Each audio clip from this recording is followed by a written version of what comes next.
Aloha and welcome to another episode of Ripcurrents. You're with Scott Martin and Julie Boake, and we are at Ripcurrents, and we're here with Yeah. episode 4. Yeah. How's your week, Scott? What's been going on? Okay. Glad you asked. I know that's a bit of a prompt. What I've been doing this week is stealth mode. So a lot of people laugh when they hear this. So I do this twice a year, where I take 2 weeks off, and I'm not on vacation. But what I do is I try to minimize the amount of meetings that I have. And all I'm doing is I'm totally trying to get into consecutive, nonstop, uninterrupted creative work. So I do this in around Christmas time, and I do it at always the last 2 weeks of August. And I love it. It's so, I don't know about you, because I know we both do a lot of creative design, but for me, I got to tell you, I've been in like this joyful state. It's almost like a vacation for me, but it's not. I'm working, and I've gotten so much, and I feel like I've compressed months of things that I kind of always push them out and go, okay, I'll get to that. And usually it's my own creative stuff, like our rip current stuff or whatever. I kind of save it for it, and I'm not gonna lie, it's put me in a really cool state. I think like we as creatives, and I think everybody in creativity will say you need to have that opportunity to get into that flow state. You need to be able to have that time to get into that meditative spot, that clarity, that focus, where everything starts to come through. And it is a vacation. It's a vacation from clients. It's a vacation from client work, from having your brain wrapped up in what is needed for other people. And I think it's important for us as business owners because often we spend so much time working in our business, we don't tend to work on our business. And this is a tool for everybody. I think something that all creatives, actually any business owner, having that dedicated time to just focus on your business. I think it's an incredible tool. To be clear, I'm actually working on client stuff too, um, because I have to, but the majority of my peak creative time consecutively, until I basically like it's like gardening. I don't know. I remember I got Jill, my wife, to get into gardening, and I'm like, just garden until the second it feels like work, then leave it. Drop your shovel and just walk away. I That's how I do it, and I really enjoy gardening when I just give myself that permission. So that's kind of how I feel about when I'm doing this stuff is I just do it, and then I find if I move to a different project, it doesn't feel like work again, and so I just can stay in this like ongoing state. And the other factor is because my wife is prepared for it, I unusually play my music extremely loud. Oh, what are you listening to? What's on deck? Well, what I was listening to is which a song that there's a couple songs that I'm obsessed over. One is Solitude. Mhm. Um, and but the one I'm really jamming on is a remix of Take a Picture for Filter. And the last is this. What's this other one that's like it's a guitar? Oh yeah, what would you call yourself? It's a it's like a guitar song. And I Oh, sometimes I'll play songs on loop.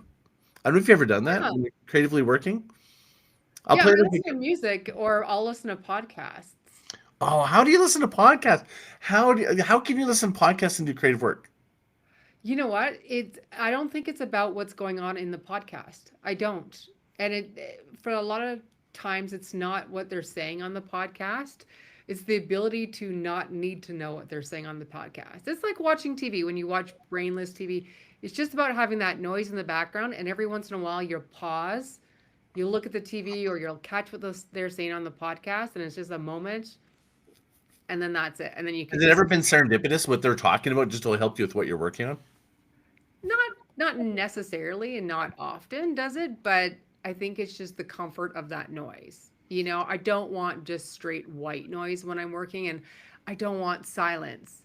So sometimes it's just about having Interesting. some sound in the background and I can switch it up depending on which podcast I want to listen to, but sometimes I just need to get into it or need to have the distraction without being just listening to the noise in my head. So just having noise outside my head works.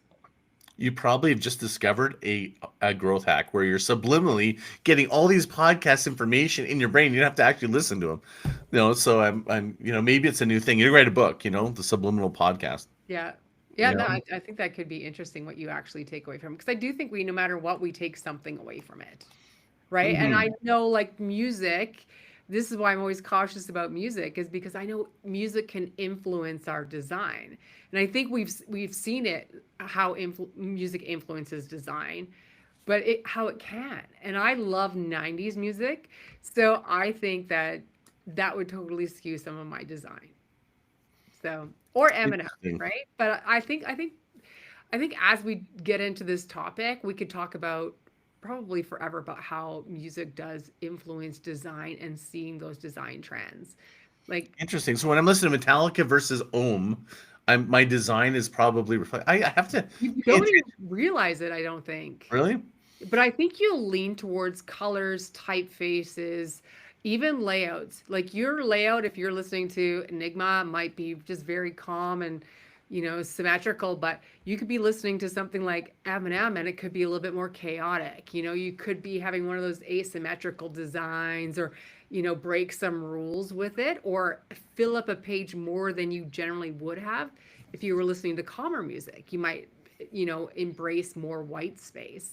So that's why I'm always cautious about how much music I do listen to, or that, if I'm going to be listening to something and I just listen to something with kind of a flat tone because I want the noise, but I don't want it to have an influence. Never would occur to me to think that it influenced negatively or be a bias of some kind. I just think it just gives me energy.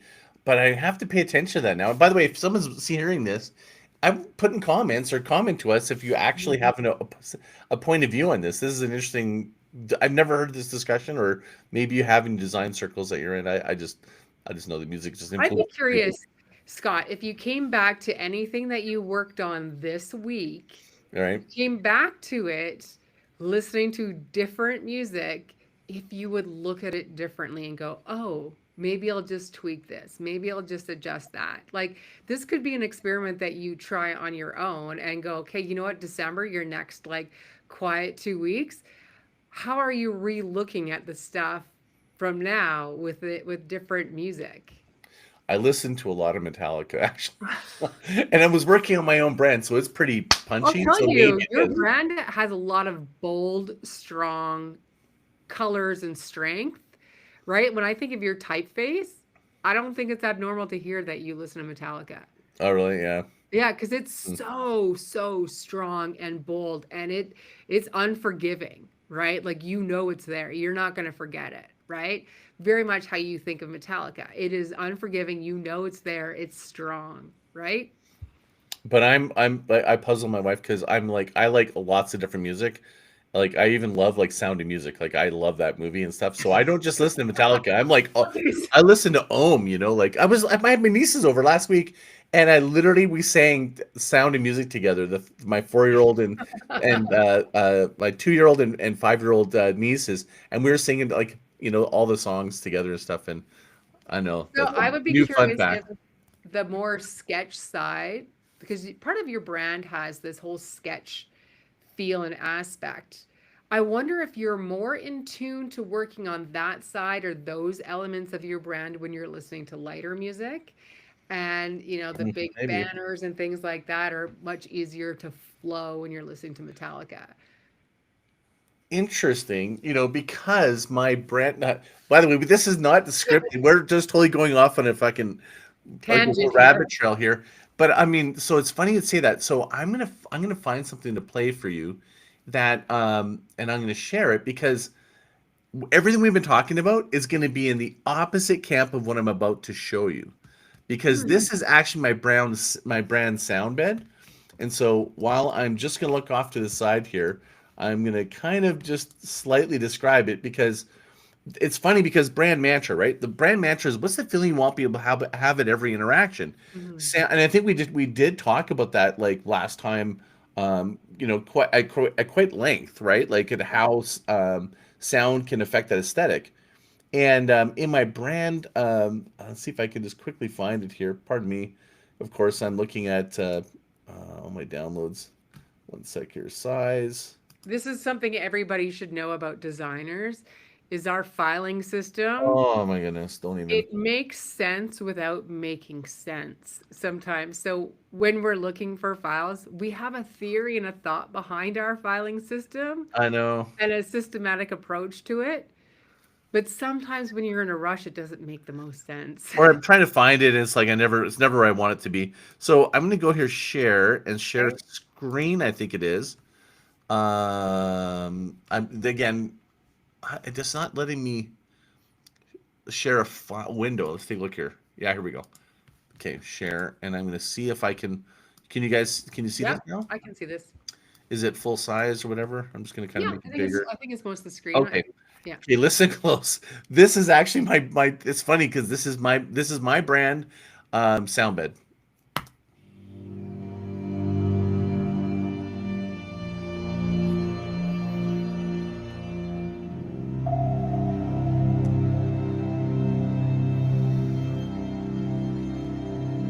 Slowly comes the wind so fast, overtakes the valley,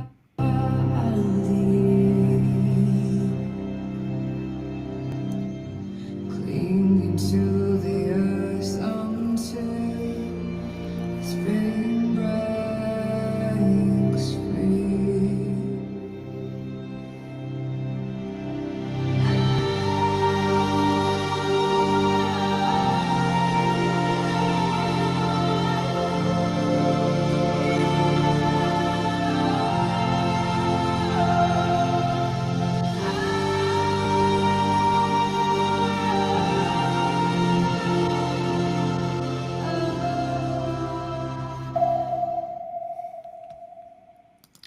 Now, if that isn't the opposite of Metallica, I don't know what is. But it's strong, it's powerful, it's very decisive, right? Like you feel at any moment during that you could get to that cliffhanger and then drop a different beat, Yeah. right? Like it does feel it's got a lot of I use anticipation. this word. My wife hates it. I go, it's very episodic. I'm thinking like it's epic, but it's episodic's not a word, right? She just makes her just go, I can't stand that word. But I just do it to make fun because it just feels so like grand. Like and my wife makes funny because I'm so like things to be so Dramatic. dramatic. Yeah, maybe that's what it is, dramatic, right? Well, yeah, but I'm sure we could actually overlay some words from Metallica with your branding as well, right? When we start to look at the whole of it, By the way, have you seen the there is trend of great. like Metallica playing like Bee Gees where they totally like it's not even just like a Your remix. remix? It's not a DJ remix. It's where they actually take the voice. It seems like of the lead singer, and there's two songs, and then he's singing it or whatever. Or he's like the lead singer's singing Bee Gees, or they do a Bee Gee. Like it's amazing what AI is able to do now. Like it's a lot of fun in that regard. Mm. You know. Well, we'll have to talk about what our rip current audio is like. So we have an intro, outro. That's still something we should think about for our brand as we kind of expand the show. So I noticed that. So have you seen? Speaking of audio, visual, Yeah. um, wasn't planning on sharing this, but we should. Is one of the people that I admire that I've always watched the marketing, this old marketing show with Mhm. Robert Rose and Joe Paluzzi, Yeah. and they've got this really cool thing that they play right in the middle of their in their show, and it's like it's a song called "Paying the Bills."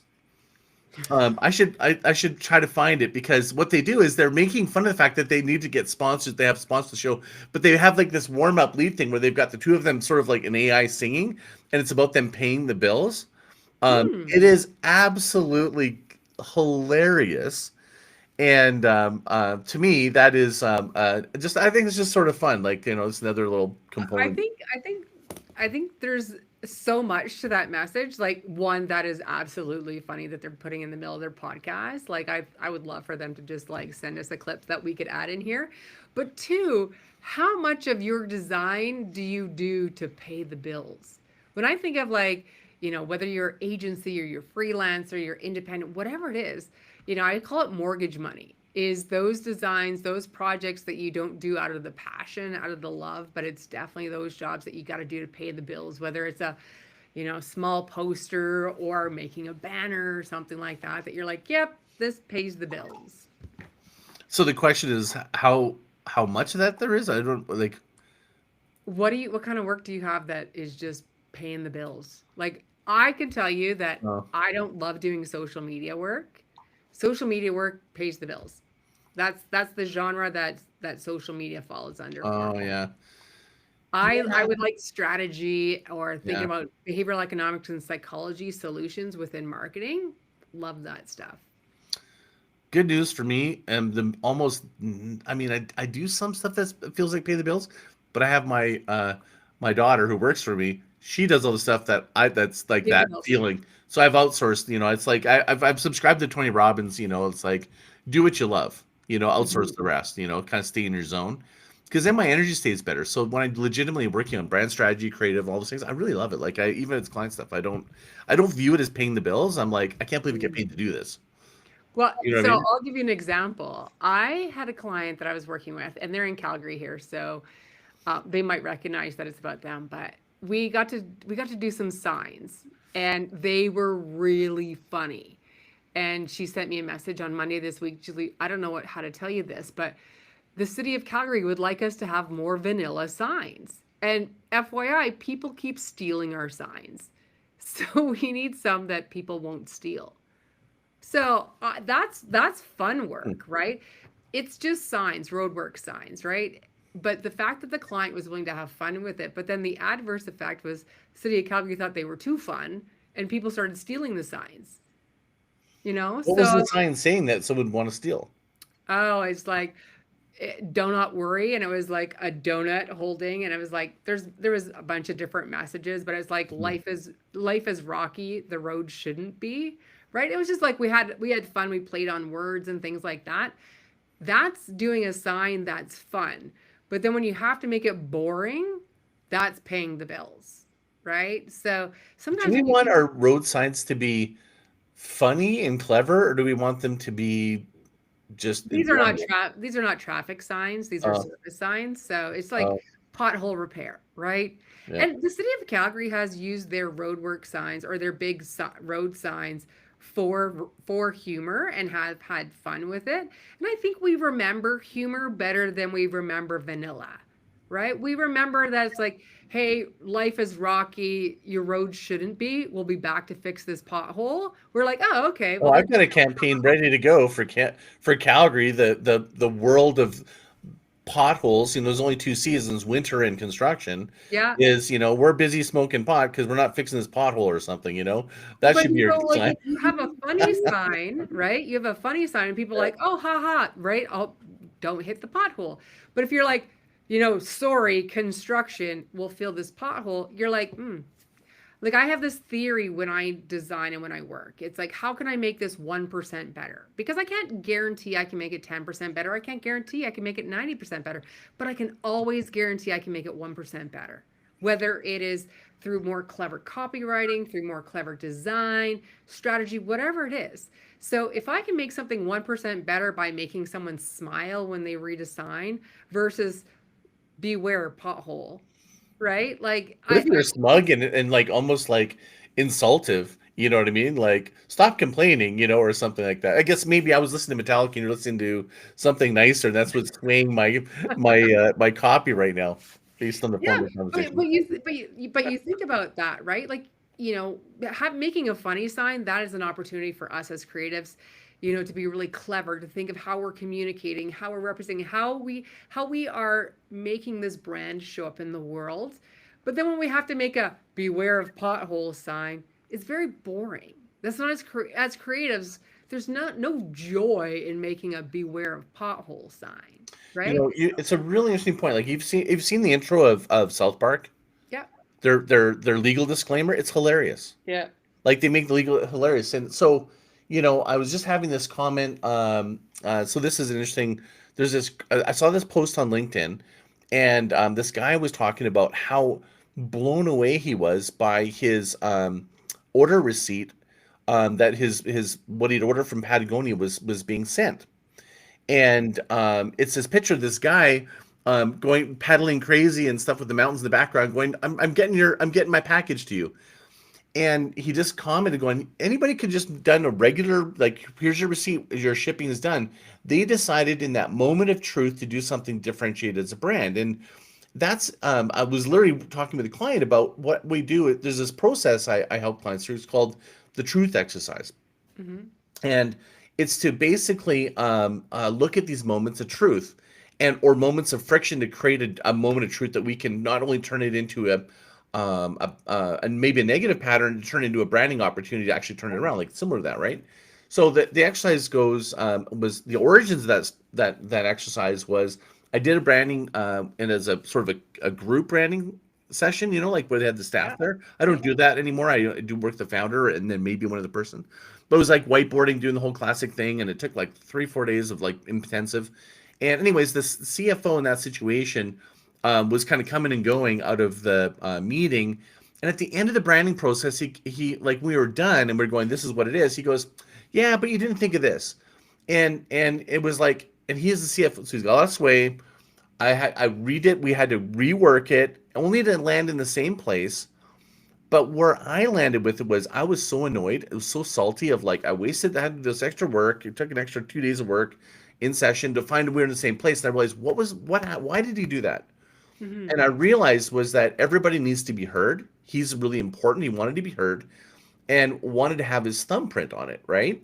Yeah. So what I was like, I'm gonna figure out a way to kind of get it out of people. So I started this exercise called the truth exercise, where it's like you bring everybody in. This is like this is a great exercise for your business anyway. So the exercise is you go, everybody, whatever you do is there's nothing you can say that's wrong. I want you to the total truth. And in fact, if later we find out that you go, yeah, but what about this? And you didn't bring it up in this meeting, the truth exercise, like it's a problem. Yeah. You have to have that gravitas to it. Anyway, so you go, that it starts with the truth is our clients like this. Then you go, our truants dislike this. And then you go, then it gets better. You go, our truants love this. Our clients hate this. Then you Hmm. go, first time customers are confused by this, or customers believe this, or our return customers are slightly annoyed by. You start using these moving around your stakeholders, partners, first time customers, visitors, whatever, and then don't just make it love hate, you make it slightly annoyed, and that's what the juice is. And you find these things like someone going, yeah, like our clients are slightly annoyed by our bad elevator music. And this actually is a true story. And we're like, Yeah. well, on hold messaging, I'm like, so we actually hired a comedian to do a skit and we did it and we changed it. And it turned into a moment where not only was on hold was something they talked about when they started every call in a better state. And that actually was an example of doing the truth exercise and actually doing something in the moment of truth. And Yeah. so uncovering these things. So it's like moments of truth. I love I love. There's actually a company. It's called Earth Rated, and you have a dog, right? what's it called? Earth what? Earth Rated. Okay. Okay, so they make dog poop bags. Right. This is not a fantastic like award-winning idea. We need to clean up after our dogs. But they've just started doing this, and I've had dogs for like, 17 years now. And they've just started doing this. When I get down to 3 bags left, there's a sticker on the bag that says 3 bags left. And so now I'm like conscious that, oh, okay, I got to remember to put a new bag, Nice. put a new roll with my stuff, or I'm almost out. Or if I need to, this is my last roll, I got to go to the store. I've only got 2 bags left. That takes nothing. But the impact that just something that small has, and I think that's where we can all think about, is there something I can do 1% better? Because we can't, cumulatively, 1% can lead to a lot down the road. But we don't think of it. It's 1%. And that hold music, by making it a comedian, a stand up comedian, that's more than 1% better. But you're with the intent of how do we just make this 1% better? You found a significant way to make it hugely more impactful. Also, it's a primer. You're setting the expectations up for the customer when they're going to speak to their customer service representative and think that this company cares a little bit more about us. This company cares about our experience before we get on the phone. This company wants us to be in a good mood so that we interact with the Well, customer they were service. making fun of the fact that they're on hold. That's like even better. And in fact, and they tied in the company with it and stuff like that, right? Yeah. Like, and you imagine, like, how hard is it to be angry when the representative gets on the phone? It's like, oh, thanks for holding, blah, blah, blah. Like, how much Yeah, harder is you can make the it? script to pick up where the comedian left off in some way. Yeah, Yeah. So we you didn't do start to that, but think that's about, something you could do. these 1%. So, when we use humor rather than just relying on the straight, like, elevator music or warning pothole, we use humor. It has more of a memorable impact for our customer. And it doesn't take much more to be funny or kind or uplifting. it often it's just can be 1% more, but it's just taking that time. It's like, and evaluating, can we do something? And I love that truth exercise. Like, I absolutely love that, Scott. I might steal that. That's so good. Steal it. Yeah, So it's like the Scott Truth exercise. I'm actually going to make like a little workbook for it. It's in the works, so I'll give it to you. yeah, I think Um, that's a brilliant idea. you said something at the beginning. You're like, well, it's not an award-winning, something or another. And the 1%. By the way, multiple 1% make a pretty big difference when you add Yeah. them up. But there's another totally side rabbit hole, which is if you know advertising awards, I think there's like a poo advertising award coefficient. Most ads, if it has something to do with the toilet or toilet humor or something, they win an award. So it's like, so I was already going, oh, it's probably going to win an award because it has something to do with poo. And there must be, maybe that's a good, so I'm going to go use Grok and see what's the correlation between the amount of advertising awards and poo or toilet, whatever you want to call it. Bathroom. Yeah. Yeah, and how many won awards? I guarantee you, I will report to you next time this is called what my findings are. But I believe that there is a pattern. A disproportionate pattern. Yeah, it's a correlation that creates causation or something. So yeah, so I think that's the yeah. Well, this has been a really interesting tangent on how was your week We didn't been? even follow our agenda that we talked about, which is we got to start with the news, and we didn't even get to the news, and we're 28 minutes into it. Do you So want to why start don't we? with the news? Let's start with the news. You go first. You got some really interesting news in design, which is your beautiful bucket. Okay, so what I'll start with actually is I wanted to start with Range Rover only because this is not new. Like the Range Rover came out with a new logo last month, but what I find interesting about it is not that they came out with a new logo. People are like, "Oh my gosh, how could Range Rover do this? Did they not take a lesson from Jaguar?" All the same company. So it's Jaguar Land Rover that owns, multiple brands. I think there's six in total. Jaguar is one of them. There's Range Rover, there's Discovery, blah blah blah. And everybody's So racing, by the way, right now because they saw how the Jaguar stock right now is completely tanking. Go woke, go and that broke. that Yeah, agency team did end up getting fired, but they were like, well, has Range Rover not learned from this? Well, I think they have. But what I find interesting about this is that it's the first design update Range Rover's had in 55 years, which, that in itself is it's kind of a big deal. incredible. But I think that's a signal. I think that's a signal that we need to recognize because they're not getting rid of the Range Rover on the hood that is so iconic or the Range Rover across the back of the vehicle. That is staying. This is simply a double R, and it looks like a reflection, the double R. They're just using it as an icon. And I don't think before this announcement, I actually even realized that Range Rover didn't have an icon. But how important in this day and age, with how we use logos, when we consider how we use logos, like we use an icon in our social media, right? Our profile image, Hmm. right? We use an icon oftentimes for our merchandise and things like that. We use these icons, for simplicity, whether it's sponsorship and things like that. So thought that was kind of interesting in 55 years that Range Rover finally felt like they needed that icon and they want to actually use it for things like material patterns, which I think is a brilliant thing for businesses to think about how they can use their icons or their logo for things Well, like I use pattern. that all the time. That way you don't have to have your logo Yeah. present. It still feels like on brand and so forth, right? Mhm. Yeah. Yeah, but what the one caveat I was actually came up with, and I'd heard this discussion, is that because it's an RR, how close is it to Rolls Royce. feeling or looking like Rolls Royce? Yeah. Right? Like, are they trying to leverage that? I thought that was an interesting It perspective. looks it looks very royal. Like if I was thinking Yeah. about the brand archetype, it looked very royal. Looked Rolls Royce-y. But the explanation that you gave me on the YouTube that I watched that little clip, one of the things that makes sense is that their secondary brand extensions, it'll fit better with it, Mhm. where they can actually tuck it in really nicely. So that was a felt very pragmatic and practical reason for Mhm. doing it, as well as what you described, which is it's pretty astonishing that they haven't had one Yeah. without the word mark, like with the their mark not present. Um, and I think it's like I don't think that old logo is going to go away. I think it becomes like iconically, retro. So at the end of the day, I would say actually Range Rover learned more from the Jaguar experiment than some other brands Yeah. because they learned, like, let's not throw the baby out with the bathwater. We know what's still working for us, right? They've stacked Range Rover before as, what they've used in profiles in smaller areas as well. But I think this is a beautiful way to add on to their brand without removing anything that we've fallen in love with the Range Rover brand. Let's just see what the campaign looks like on this, what supports it. Because what killed the Jaguar was the campaign that gave it the meaning to the main tagline and the reason for the change.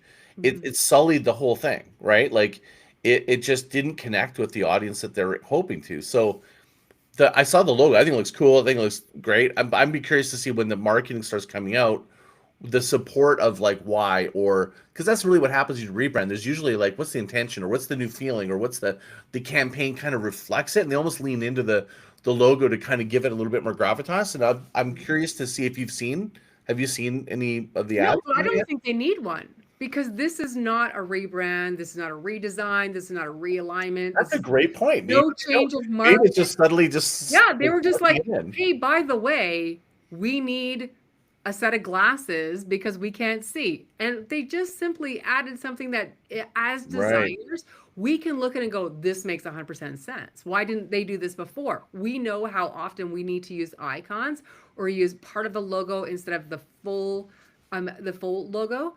We understand when that's needed. It actually is interesting to me that until now, and it took 55 years for Range Rover to go, what? We actually need that too.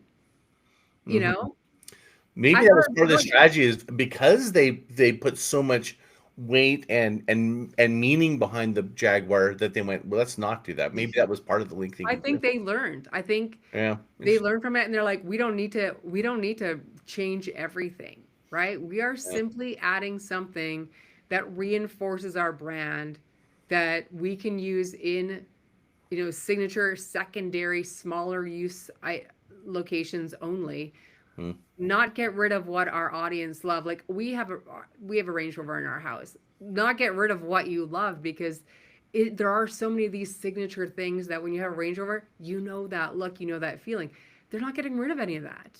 And I think that's the brilliant side of it. And because of that, they don't need to do a whole campaign to launch it. They simply said, hey, people, we just need an icon. That might be something for a future presentation. Is showing the evolution of common logos, Oh, just like how Starbucks, I they've think is the evolved and biggest stuff. It's kind of example. interesting, observation.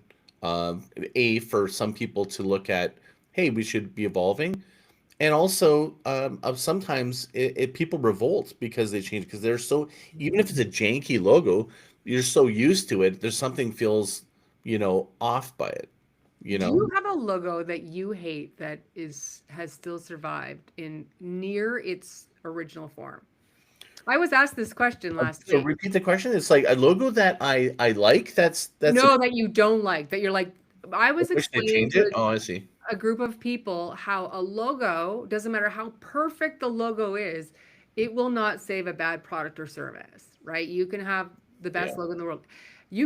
Conversely, you can have the ugliest logo, but a great product or service, and people will still wear that logo no matter how ugly it is because the product and service has been so spot on that people still admire it even if they don't like the logo. Yeah. I have one that's Okay. nice. What is it? What is the one you have? Pirelli tires. Okay. I never thought of that as I being ugly. I'm never. And by the way, I I never would have thought have Pirelli looked at tires that would have been one. my quadrant. You know. Well, I'm an F1 fan, Oh, and so I see this Pirelli tires, and I have become that. When I first saw it, I was like, "That's not a good logo." I can imagine every year, whenever they get a new marketing person, they're like, "Can we update the logo?" And someone's like, "No, no, no, you'll fall in love with it." That's what happens. All this time in watching F1, I've now fallen in love with this Pirelli logo, but I hated it when I first saw it and thought, like, how horrible.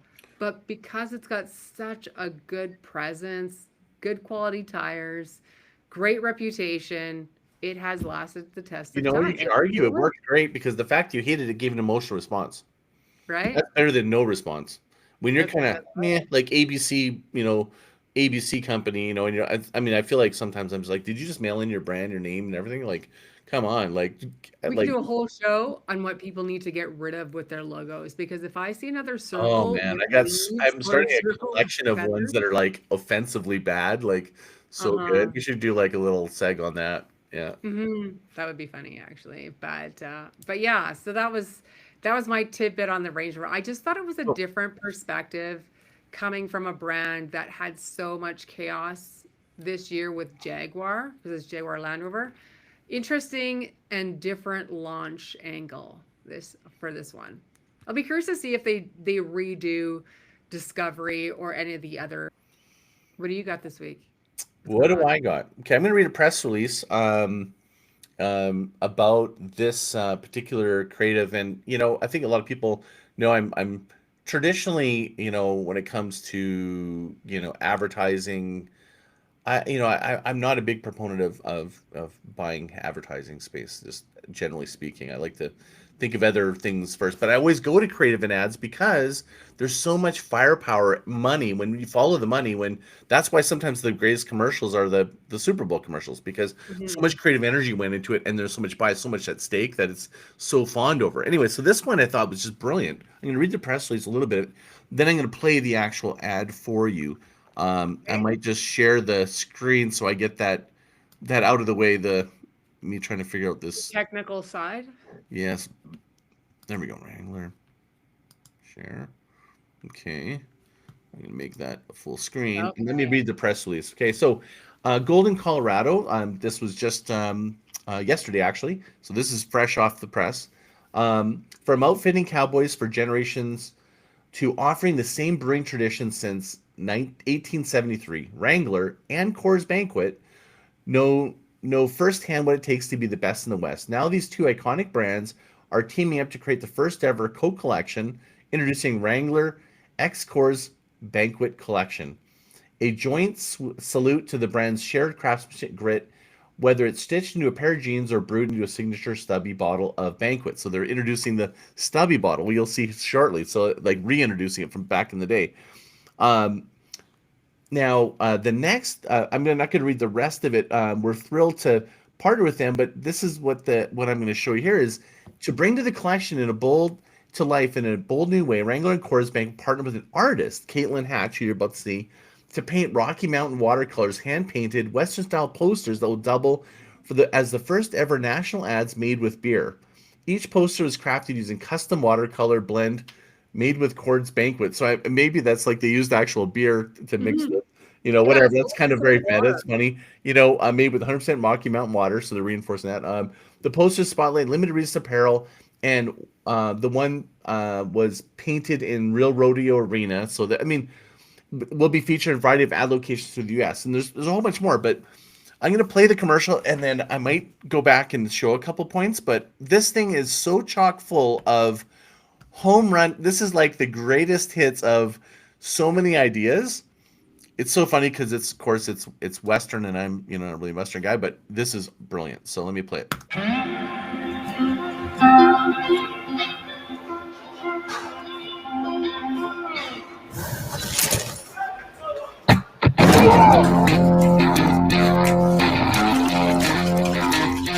Here.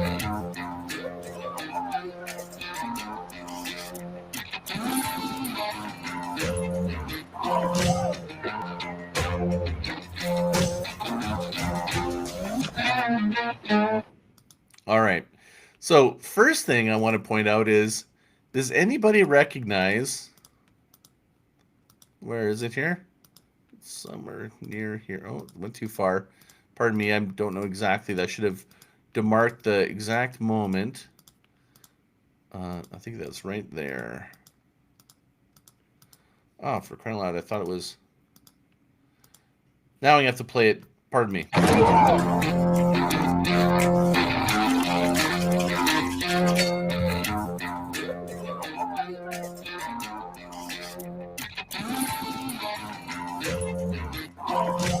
That.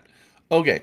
So it's a collab. So I love collabs, always have. I love, and they're bringing back the origins, the OG of their bottles, the stubbies. Like who doesn't love that, right? And Another concept is boring equity. Do you recognize this sort of like this movement and almost this artist style from anything? Yeah, isn't this like the stampede style that's constantly used? Yellowstone, Yeah. Oh which yeah. is so big, like the actual like the this transition of the bull and the artist is from the intro of Yellowstone. So they're borrowing equity is when in the mind of the customer, like I learned this from when I used to be a partner in Circus Road Films in LA for a couple years, and I got to work with Glenn Reynolds, who's a legend in the industry, and he's been doing this film sales for film into Sundance Film Festival for like 40 years, 35 years, something. Anyways, I asked him, I go, how are these movies being pitched and stuff? I was just talking about the process, and he goes, Scott, it's like they borrow equity from other films. And I'm like, what do you mean? And he goes, well, it's like the pitch is usually done in less than a minute. What they do is they go, it's Star Wars meets Sound of Music. It's set in 1954 with the voiceover of Han Solo or something, right? Like it's because it brings you somewhere quickly where you kind of like feel like I don't have to start from where's the world, and it's like I have a thought, I have all the equity, the feelings I have, the of something I enjoyed or understood already, and piecing it together. Then they go in to explain the movie. It sort of gives them a quick leap there. And I've always thought this borrowing equity from other things is smart because the feeling that people have with Yellowstone. So that's one. The original music, like that. I thought that was really, that's really beautiful. It's clever. And the fact that the deeper thing here is, I think that what this is almost the opposite of Bud Light, which is it's like kind of going like the other pendulum's going the other way. It's about just being apologetic in a way of like the origins, but it's like about the artistry and the roots, and that it was done in an arena. It was like the authenticity. They're trying to triple, double, quadruple down into authenticity, origins, connection at a level that I think this is gonna be a home run for Course. I think it's timely, actually. The one thing that I did get from this is that I thought that, yeah, we have the success of Yellowstone, but we are also coming off the success of Beyonce and her first country album. We had fashion follow in a whole Western trend. So I think this follows all of the trends that we've actually been seeing. So this is actually just spot on for what was coming before. So almost an inevitable but brilliant way to, I want to say like leverage, but I don't think leverage is the right word, but to maximize Connect. the opportunity of the Western trend right now, because Western boots are on trend, Canadian tuxedo, all of that kind of stuff, and all of it ties into like this is just a trend that we've been seeing for the last couple of years.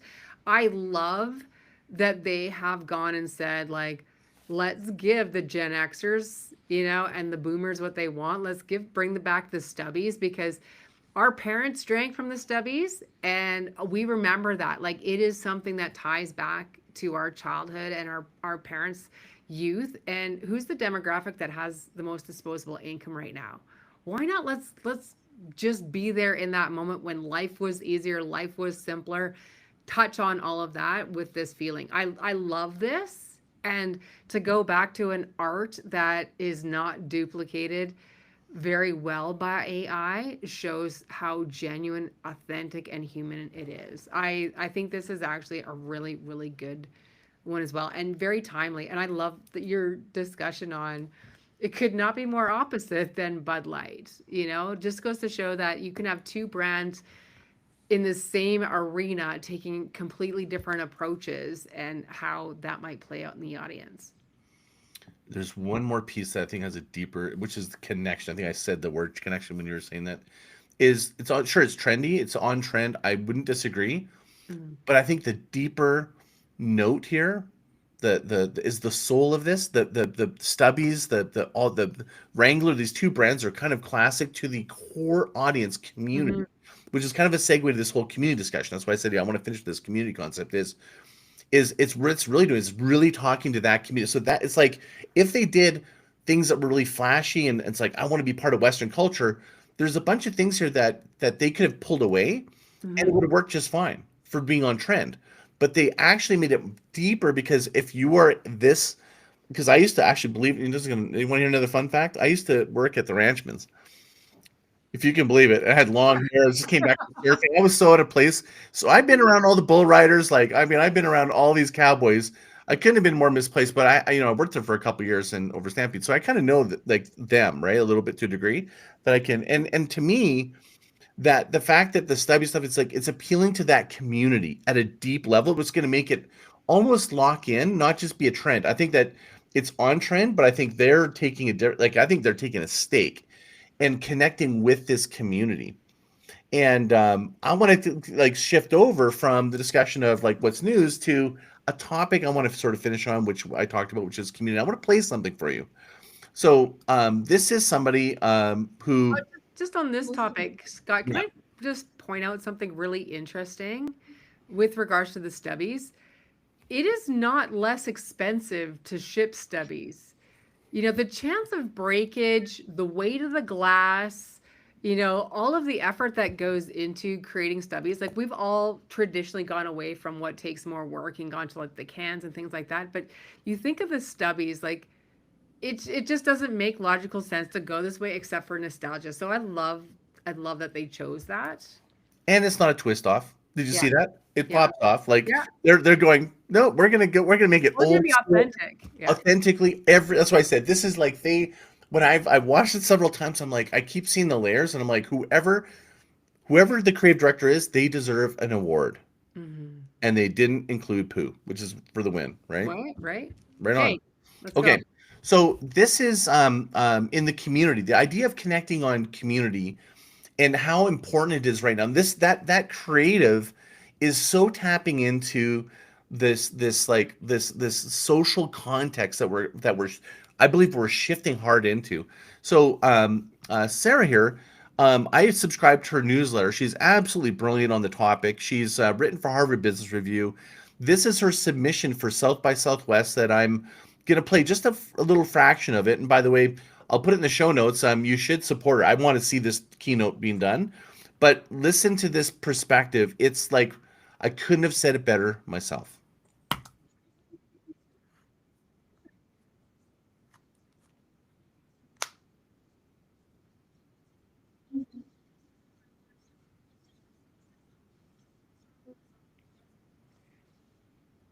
I can't hear anything.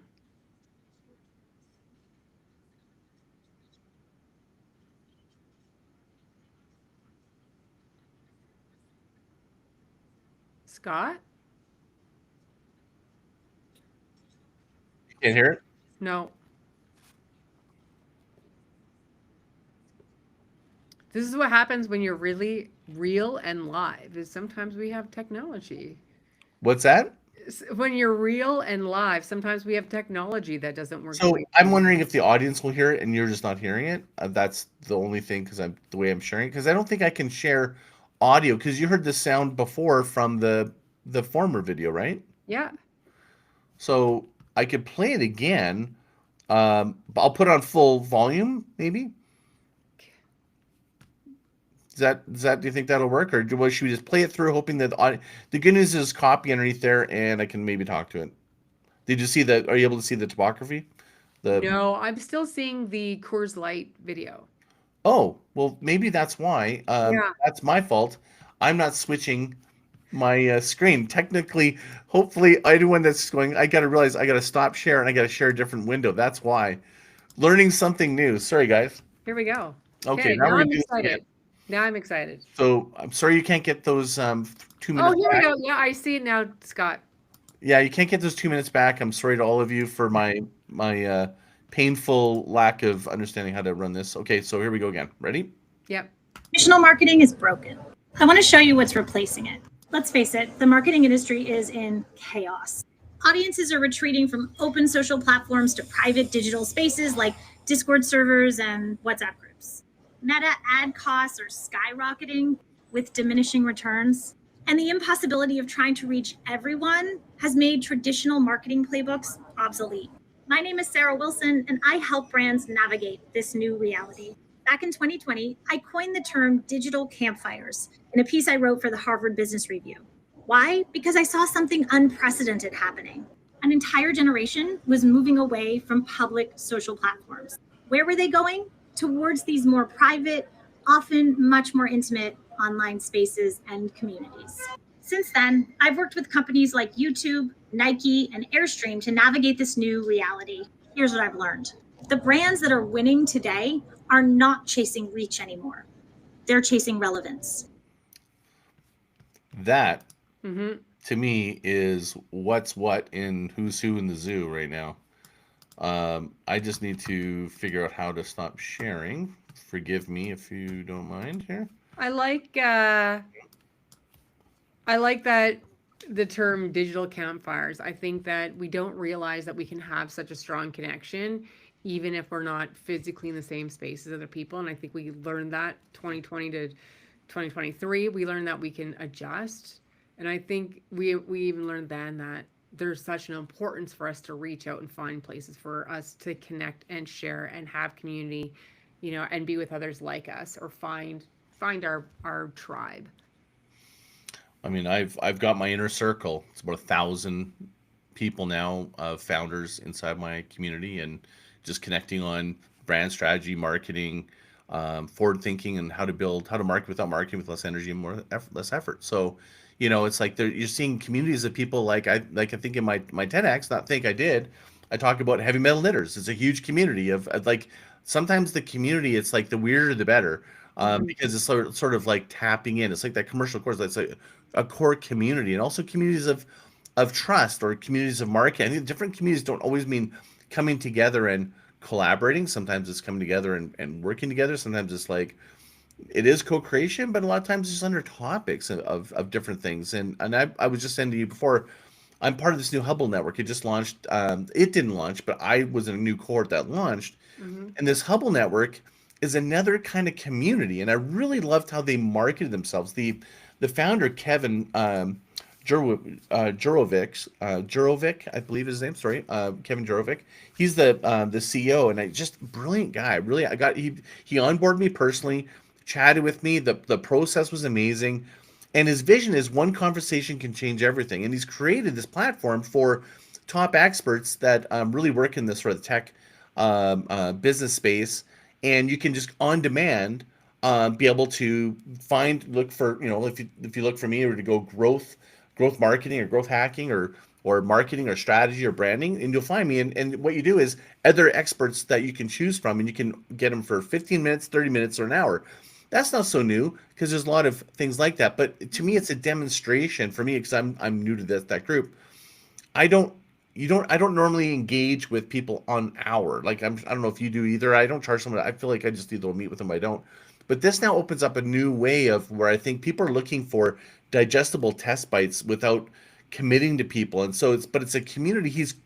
You can't just join it. You have to apply for it or get recommended to it and you're vetted. And to me, I think that's kind of a circle of trust. Is creating a brand around a community of people with this expertise. This to me is interesting, whether it's a community of people that we all like buy into something like cowboys and authenticity, or we're working together in a community. I think that this is going to be one of the biggest shifts. And the reason is, like she is saying, is like with AI, can't go there. It's about human connection, and it's what we're craving. You know what, Scott? I actually think this is super timely, and I understand. I have sold services by the hour because I find that people want that. Sometimes, if you're a business owner, small business owner, maybe you've got a team of like 5 to 10 or 12, Hmm. but you need some reference, whether it's you need help with SEO, or you just need someone's opinion, someone's eye on some design or some strategy, a better way to execute it, or how to maximize and execute a strategy, or how to maximize your content. Sometimes you don't know, and you just need somebody to ask. Like you Totally. can hire a lawyer by the hour. So it's hiring a marketing professional, strategist, whatever kind of capacity that you need as a small business owner. I think it's a valuable tool, right? And not even just small business. I think any size of business could use this. You could be a large business and be like, you know what? This is an area we've not tapped into that we could use some expertise, whether it is video creation or psychology or whatever it is. You could use just some expertise, or are curious about what it could do for your company. Sometimes people just want to pay for a bit of advice and get it ad hoc as needed, right? Like a menu style service. So I do think this is a great service, and much needed. And I love that it's part of a community as well. I think that's brilliant. Yeah, like I'm on a chat group with a bunch of Yeah. people in the community and stuff that's really supportive. So it's not just like being a listing and I'm trying to sell my wares like WeWork or something, or whatever. Like, Yeah. like, so it is very, that's what I like what he's done there. He's just really brilliantly, really done this very differently. And, to your point about on demand, I've never really done that. I've Mm. just given my advice away, but I can't tell you how many times they've gone, I just gave them one little thing. They're like, oh my God, that changed the trajectory of everything. And, that's actually what's kind of interesting is being able to, you'd be surprised that people that, when you don't have an area of expertise, like say if it was logo and they're stumped with something, you've done it for me. And you went, well, what about this one thing? And I'm like, oh my God, that's changed everything. Mhm. Great. Thank you. It's that can change the trajectory and in such a way it can be profound. Oh yeah, But for you, it was like, well, this is just everyday, I understand design and stuff. And I I get didn't, it. that's Yeah. not my zone of genius. So I was like, oh, thank you. Like you really moved it for me. So that's, I think is kind of also another interesting inflection of what's going on culturally. And is that maybe there's this gig economy is really shifting in a lot of ways. Maybe I'm feeling it just because I'm on that network and I'm Well, just, I think maybe it's something that you didn't see before because that was not your moment. Just like, ask me a comment about a logo, I'm going like, okay, like this. You have structured your business in such a way that before this may not have made sense. But I'll tell you from my experience, a lot of times customers want a little bit of advice, right? They just want a little bit. And they don't just think, oh, I can just call you randomly out of the blue. Like, you know, say a client going, I'm just going to call Scott Martin out of the blue. I don't know him. I've never spoken to him before. I'm not a client. I'm going to see if he'll give me some advice. Sometimes people don't think that that is available to them. point. It's So about by having accessibility. It's changing the accessibility. well, it's because we're Yeah. trained to do things a certain way. If we want a lawyer's advice, we typically buy time with a lawyer. We book an appointment, we expect to pay by the time.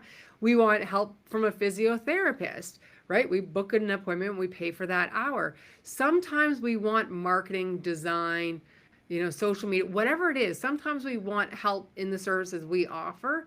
And clients don't necessarily think they can call and ask us, but they can pay for it. They can book an appointment and pay for it. So I think because of the way and your previous clientele, this was not probably an obvious idea for you, but Well, it's I a probably didn't even know how I very was going to manage it.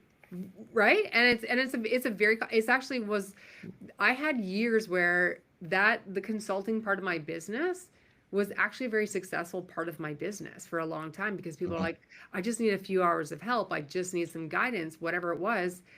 So I think having platforms like this where not just customers can come and get the help, but we can actually work with our peers. I think that's invaluable. Yeah, I'm excited about it. I'm excited to see what I've already got two bookings, which is like they just launched in court yesterday or day before. Yeah. So I'm already excited about that, and yeah, stay tuned. I'll put the link in there if anyone wants to. They can grab my time. I think we're almost up for our time now, almost Crazy. within minutes here. So that went by fast. So So fast. that was a fun one. That was good. That was a good That's when you little spend 28 minutes talking about something you didn't plan. right. But I think that's good. I think that makes it more real. I mean, I don't want to be too orchestrated, but I think we'll start with what's up, what's new in the zoo, and new trends, and then kind of go into sort of a deeper insight at the end. I think that's kind of been our pattern. We'll find our way. And by the way, anyone that's been watching the last three episodes, new branding, finally upgraded my Riverside subscription to be able to do the branding. So just trying to make it more real. And I would love, actually, if anybody puts in the comments, if you listen to music as you work and think it has any effect on the way or how or You're great. the results of your work. I'd be curious. Totally curious. Yeah, absolutely. Maybe we should make a poll in your feed and I'll share it. Yeah, as Okay. well. Yeah, so yeah, we'll be back here next Yeah. Friday. Then and just the week ahead, I'm actually heading to. I want to plug this for Joe Paluzzi. If you haven't booked your ticket and you can go to Cleveland on Sunday, Monday, Tuesday, or whatever it is. Monday, Tuesday is CEX, which is Content Entrepreneur Expo. Hmm. So I'm going to go there and see a bunch of people I've had on my podcast: Mark Schaefer, Joe Paluzzi, Robert Rose, Jay Kunzo, and more. So I'm really looking forward to it, and I'll give you guys a full report next Friday on the event, what I learned, and what were some of the big takeaways Mhm. from that. So I guess until next time, we'll see you soon. Bye.